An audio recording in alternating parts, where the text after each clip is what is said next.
مين فينا مش بتضايقها التسبغات اللي بتحصل حوالين الفم؟ دي مشكلة شائعة جدا، عايزين نعرف ايه هي اسبابها وازاي نتغلب عليها. من ضمن الاسباب ان يكون في اكزيما حوالين الفم. الاكزيما دي عبارة عن التهاب بيحصل في الجلد بيسيب مكانه الجلد اغمق. كمان ممكن يكون من اسبابها قلة الترطيب وقلة شرب المية، لأنه الجلد الجاف بيبقى عرضة أكتر للتسبغات.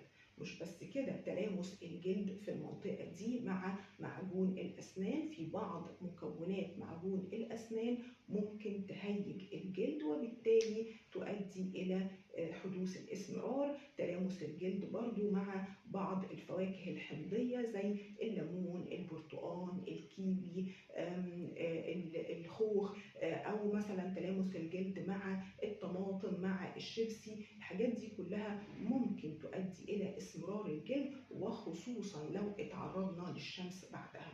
كمان استخدام بعض المقشرات اللي بتكون عنيفة شوية، أنواع الغسول القوية، علاجات حب الشباب اللي ممكن تجفف المنطقة دي فتؤدي إلى اسمرارها، وخصوصا لو احنا استخدمنا الحاجات دي بشكل خاطئ.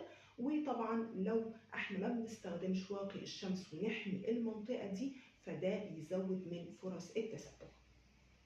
ازاي بقى نحمي نفسنا ونتغلب على المشكلة دي؟ الجواب ان شاء الله هنلاقيه في الفيديو اللي جاي. تابعونا علشان تعرفوا كل جديد. دمتن جميلات.